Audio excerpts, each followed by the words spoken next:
El próximo lunes 23 de julio se cumplirán 26 años de la promulgación de la primera ley de reforma agraria del Ecuador. Este es uno de los temas más polémicos por su estrecha vinculación con la problemática socioeconómica de la nación. ¿Cómo ha impactado el proceso de reforma agraria en la vida de los ecuatorianos? Esto es lo que intentamos analizar en este documental.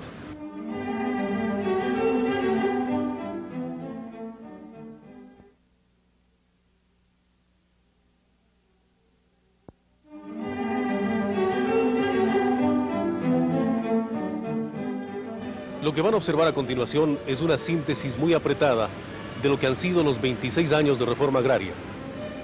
Y junto al resumen histórico podrán reconocer ustedes a los protagonistas del proceso y escuchar sus opiniones. La reforma agraria en el Ecuador cumple 26 años, pero sus antecedentes históricos se remontan a los primeros años de la conquista del continente. Cuando hace 500 años los españoles llegaron a América, lo primero que hicieron fue imponer la fuerza para despojar a los aborígenes de sus propiedades. Allí mismo nació la rebeldía indígena, que a lo largo de 5 siglos se ha constituido en lucha sin tregua contra los abusos del poder económico y del poder político.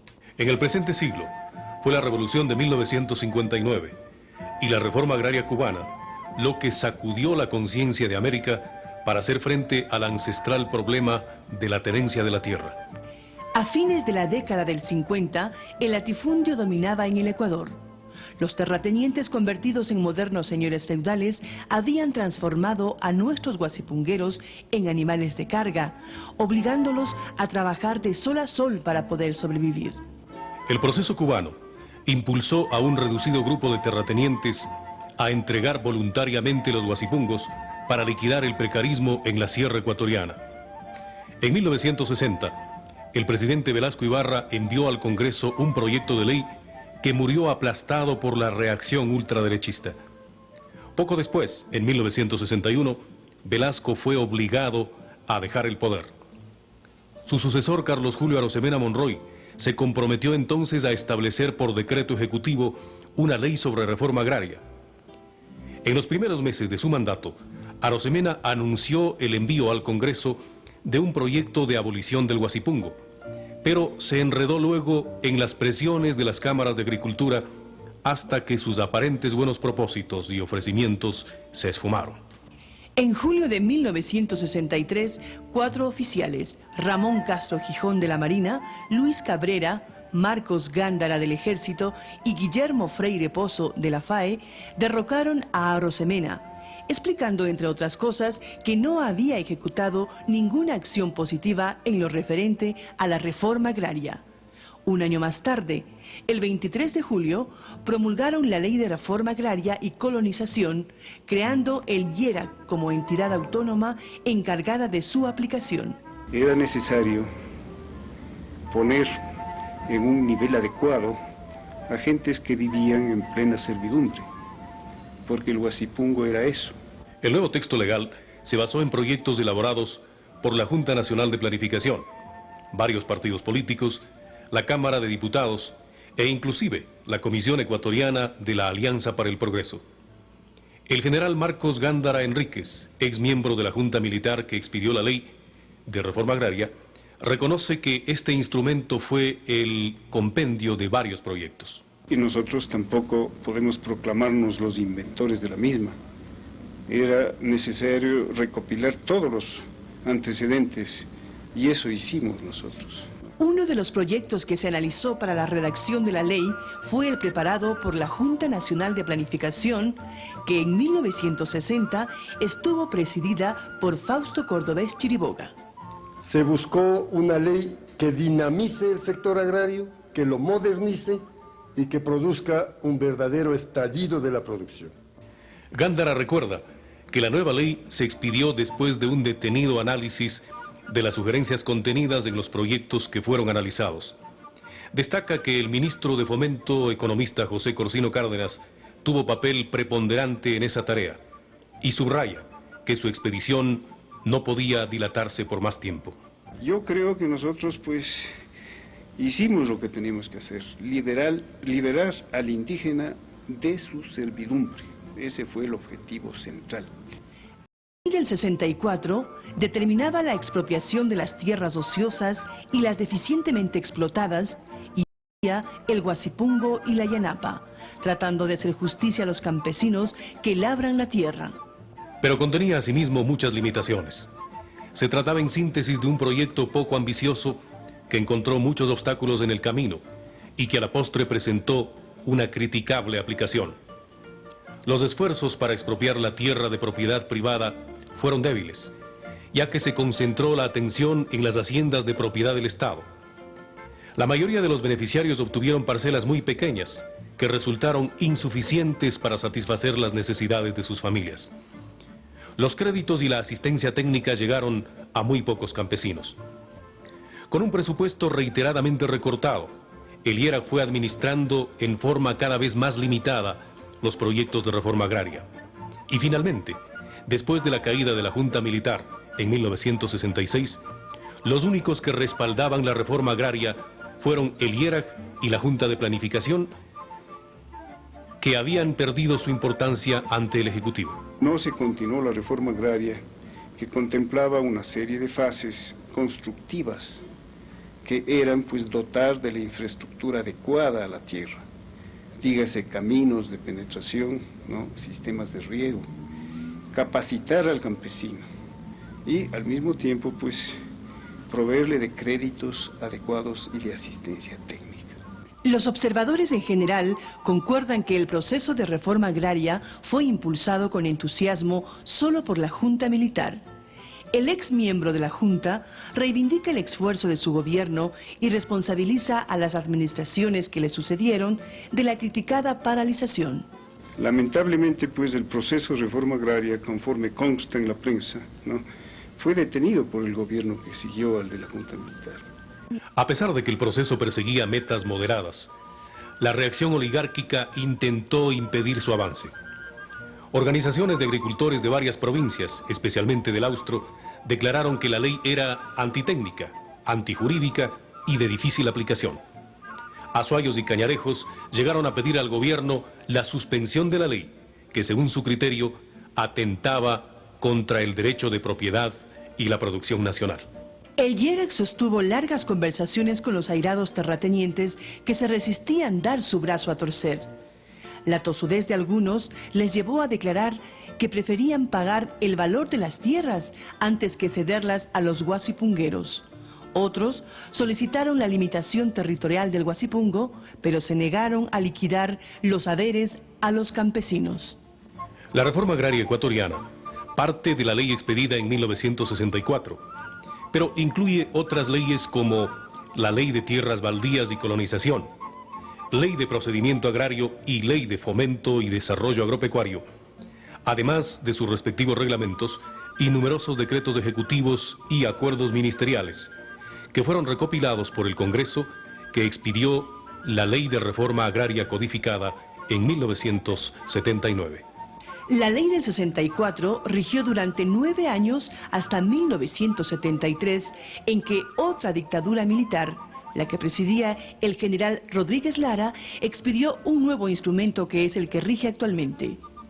La ley de Rodríguez Lara contiene ciertos avances respecto de la del 64, pero sigue siendo incompleta y en estos momentos desactualizada. Las dos legislaciones contienen fallas y vacíos que deberían ser corregidos para completar el precario proceso. La ley del 64, por ejemplo, fijaba como límite máximo de la propiedad 3.500 hectáreas en la costa y 1.800 hectáreas en la sierra, pero no contemplaba medidas concretas para hacer efectiva esa limitación. La ley de 1973, por su parte, no fija límites a la propiedad.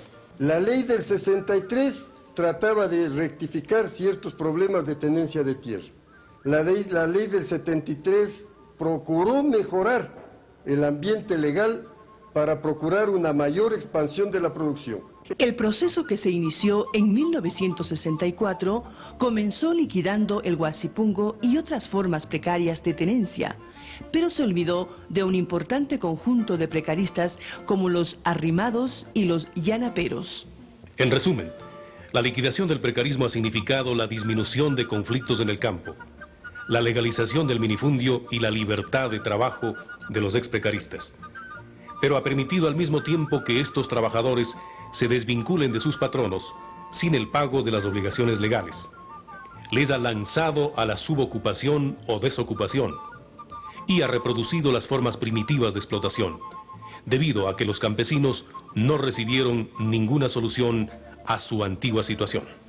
La reforma agraria no ha sido integral porque en la mayoría de los casos se ha limitado a transferir la tierra a los beneficiarios, sin proveerles de insumos, permitiéndoles un limitadísimo acceso al crédito y sin ofrecerles la capacitación y asistencia técnica necesarias. Además, no se ha aplicado una política de comercialización acorde con los intereses de los campesinos y los servicios de salud, saneamiento ambiental, educación y caminos vecinales apenas han llegado en forma limitada a pocos sectores rurales. El actual director ejecutivo del IERAC, Luis Luna Gaibor, reconoce esas limitaciones del proceso. Yo hacía referencia al crédito y yo pienso que en esa medida el Estado sí ha tenido una falencia porque no ha podido otorgar todos estos mecanismos necesarios para la producción y la productividad y para que este beneficiario del proceso pueda lograr mejores frutos del mismo proceso. Luna asegura, sin embargo, que la reforma agraria ha contribuido al proceso productivo del país. Yo pienso que el proceso de reforma agraria y su complemento, la colonización, sí ha contribuido positivamente al desarrollo económico del país. En lo que a colonización se refiere, el fracaso del Estado ha sido mayor, ya que no ha podido encontrar los mecanismos adecuados para dirigir ese proceso, advirtiendo que los colonos han preferido aplicar sus propias medidas. Desgraciadamente en el país no ha podido manejársela como una colonización dirigida, es decir, previamente planificar y que en base a la planificación establecida comenzar a dar los pasos necesarios para que los agricultores se asienten en aquellos sectores de colonización. Como la mayoría de ecuatorianos, el director del IERAC cree también que es hora de hacer ajustes al proceso reformista. Pienso que deben darse algunos ajustes, sobre todo apuntando hacia la producción y a la productividad.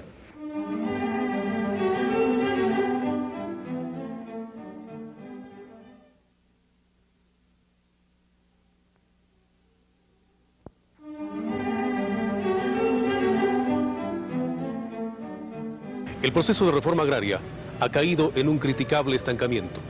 Es necesario reestructurarlo o quizá plantear un nuevo esquema reformista. 2 exministros de Estado y un dirigente de los campesinos presentan sus puntos de vista. Tras 26 años de reforma agraria, quedan todavía semiocultos representantes de la derecha política y económica que lanzan piedras al proceso, culpándolo por la baja en la producción, la inflación y otros males. Ellos no pueden dejar de añorar la época dorada en que su abundancia se asentaba sobre el esclavismo y la miseria de otros ecuatorianos. Afortunadamente, las mayorías rescatan lo positivo de la reforma agraria sin dejar de admitir sus limitaciones y flaquezas. Es necesario admitir, sin embargo, que el programa reformista del Ecuador ha sido inadecuado e incompleto y ha generado consecuencias positivas y negativas. Quizá la primera consecuencia es el aparecimiento de un sector empresarial capitalista estrechamente vinculado a la industria, que ha puesto la agricultura al servicio de esta, obligando al campesino a depender de ese engranaje o a abandonar sus tierras y emigrar a las ciudades en busca de mejores medios de subsistencia, como ha ocurrido en muchos casos. El proceso ha generado también importantes cambios en la producción agropecuaria, debido al manejo de las políticas estatales que han favorecido a la modernización capitalista del agro. Estas políticas han impulsado el crecimiento de las áreas destinadas a pastos y a la agroindustria en desmedro de los cultivos básicos tradicionales, y han incentivado la producción lechera y la producción exportable de nuevos productos como flores y hortalizas. Esos cambios han gestado como consecuencia un incentivamiento de las luchas indigenistas en defensa de sus territorios. Los indígenas han convertido sus etnias en trincheras de lucha por sus espacios. Y en el caso de los indígenas de la Amazonía, se ha incrementado la creación de organizaciones que presionan al Estado por el reconocimiento de sus territorios y por la protección legal correspondiente. Los indígenas, que son los principales actores, actúan por su propia iniciativa o existen detrás de ellos otros agentes motivadores. El jefe zonal del IERAC de Pichincha cree que existen influencias externas. El campesino politizado pues se convierte en un ente negativo para el proceso de reforma agraria. Pero el presidente de la Federación Ecuatoriana de Indios defiende la legitimidad de las luchas campesinas. Muchas carcelazos, quién sabe al panteón, quién sabe castigar a los patrones mismos. Aquí mismo yo me recuerdo cuando llevaba una cosa de 8 años, mi padre, mis abuelos iban a dormir en las quebradas por conseguir un pedazo de tierra. Al margen de las connotaciones políticas, existen numerosos grupos de campesinos que trabajan la tierra en forma disciplinada y con resultados positivos. Ahora todos somos dueños, trabajamos todos para la cooperativa y todos vamos en adelante. Las cooperativas agropecuarias surgieron generalmente en las propiedades que pertenecieron al Estado y que el IERAC las traspasó a los campesinos a través del proceso de legalización pertinente. Esos hombres y mujeres trabajan conjuntamente la tierra. A través de préstamos comunes, adquieren sus maquinarias e insumos y se reparten las ganancias por partes iguales. Ellos están agradecidos con la reforma agraria. ¿Para qué les ha servido la reforma agraria? Para tener un poco de adelanto para la educación de nuestros hijos y todo en adelante. Ya hemos dejado de sufrir como se sufría con los ex-arrendadores. Ahora trabajamos propiamente y hemos cambiado económicamente todo. Las familias ahora agrupadas en cooperativas se sienten satisfechas de haber dejado atrás la noche de la servidumbre y la explotación. Cuando no había reforma agraria nosotros lamentábamos, trabajábamos, el arrendador nos sacaba el jugo como a un limón y todo el fruto era para el arrendador, nosotros con el miserable 5 sucres diarios, que eso no era para sustituir el hogar. Su único interés ahora es trabajar para producir más y vivir mejor. Sí estamos contentos y el interés nuestro mismo es trabajar, anhelar a la tierra. Pero demandan el control del Estado para impedir que les suban indiscriminadamente los precios de los insumos. El primer paso sería de que por intermedio de los señores de la televisión, señores ingenieros que están cerca al señor presidente de la República, que no eleve los precios de los abonos, las fungicidas, todo eso para poder seguir en adelante la agricultura. Mejoras alcanzadas por los campesinos y el impulso obtenido por las empresas agropecuarias son el resultado de las políticas aplicadas por el Estado. Esas políticas, durante los últimos años, han girado alrededor de las siguientes bases. Apoyo a la modernización de la mediana y gran propiedad empresarial. Promoción de la producción exportable. Subsidios a la agroindustria a través del crédito y la comercialización. Créditos subsidiados para la producción de bienes básicos como arroz y papas. Apoyo a la producción campesina vinculada a las empresas capitalistas y aplicación de políticas dirigidas a la integración de los grupos étnicos. En síntesis, las políticas del Estado han estado dirigidas a favorecer el fomento agropecuario de la gran empresa por encima de los intereses campesinos. Pero se debe admitir asimismo que algunas de tales políticas han abierto nuevos espacios de lucha para el campesino y han impulsado su organización y la búsqueda de sus reivindicaciones. Las políticas de reforma agraria son de competencia del Ejecutivo, pues cada gobierno es responsable de lo que hace en esta materia. Pero los lineamientos del Ejecutivo son instrumentados a través del Ministerio de Agricultura. Por eso hemos invitado a 2 exministros de esa cartera para analizar el proceso, cada quien desde su respectiva ubicación ideológica. Fausto Cordobés Chiriboga tiene estrecha vinculación con el sector patronal y empresarial. Ha sido varias veces ministro de Estado en las Secretarías de Finanzas o Tesoro, Defensa y especialmente Fomento de la Producción y Agricultura.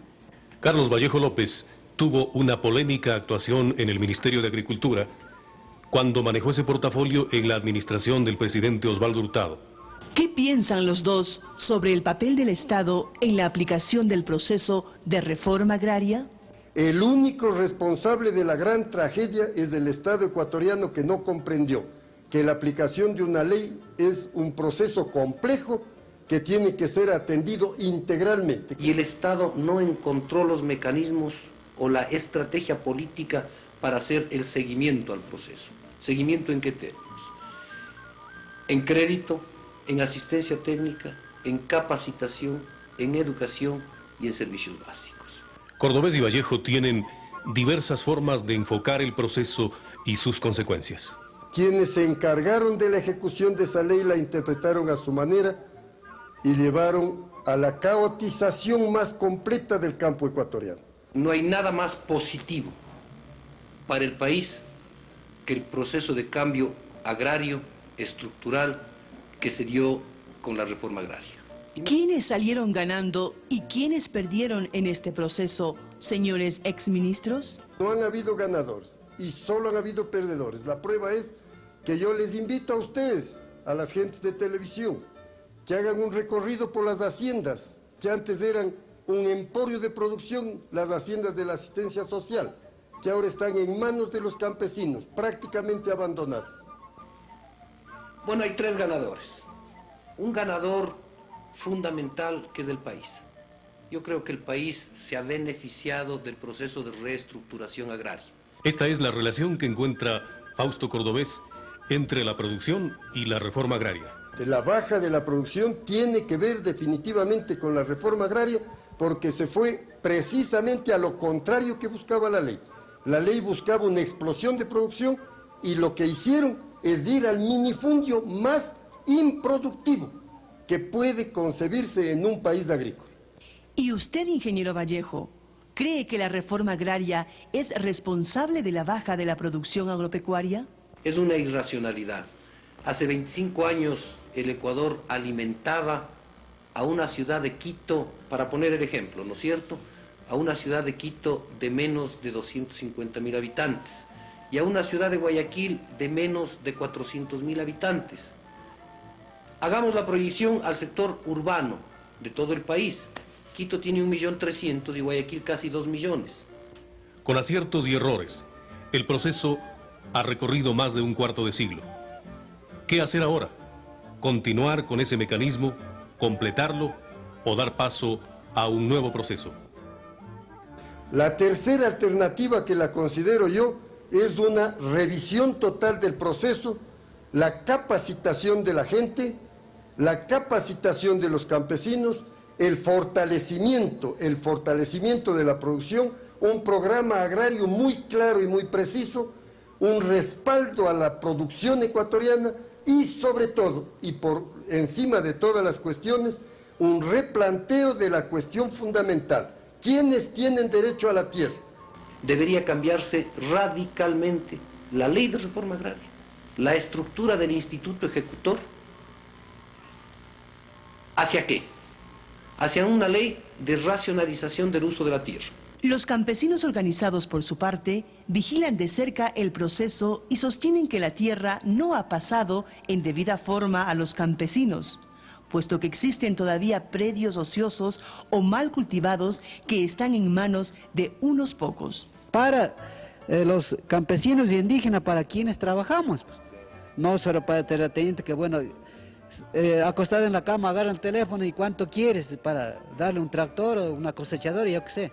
Pero aquí son procesos que 2 o 3 años ya se corre tierra al Banco de Fomento, en la cual para recibir noticias sabe que no se puede dar por tal motivo, porque ustedes no van a poder pagar.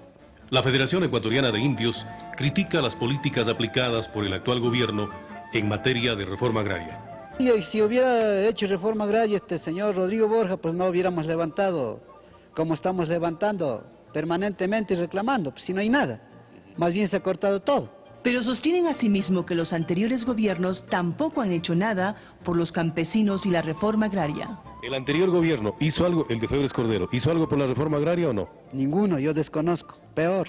La FEI explica que las protestas y levantamientos campesinos son manifestaciones del inconformismo y de la desatención del Estado hacia el sector campesino. Nosotros estamos a pie de lucha ahorita. Ahorita ya hemos dicho de que, publicadamente, y sigo diciendo de que CONAI, entre las federaciones, otras vamos a unir una sola para poder llevar adelante, en caso de que el gobierno no cumple lo que se pidió el CONAI. Hace 2 décadas y media, el paisaje agrario latinoamericano tenía formas y colores diferentes. En los años 60 aparecieron los vientos reformistas que han generado cambios de diversa intensidad. La mayor parte de los procesos se interrumpieron o se tergiversaron hasta que ha vuelto a reflotar la cuestión agraria como factor básico para la socialización de Latinoamérica. En el caso ecuatoriano, nuestros campesinos han dejado de conformar la manada de indios miserables vinculados a la hacienda feudal. Y ahora han enarbolado nuevas demandas para que se les dé acceso a la educación, al trabajo, a la salud y a la vida, en igualdad de condiciones con los demás ecuatorianos. El papel del Estado ecuatoriano en la década del 90 se torna entonces extremadamente delicado. Debe buscar mecanismos ágiles y adecuados para incentivar la producción que va camino al deterioro y permitir, por otro lado, un auténtico ejercicio de la democracia, respetando y haciendo respetar los derechos de todos y entregándolos su lugar a los marginados de ayer, que forman también parte de la sociedad ecuatoriana y que exigen una integración con sus propios valores étnicos y culturales.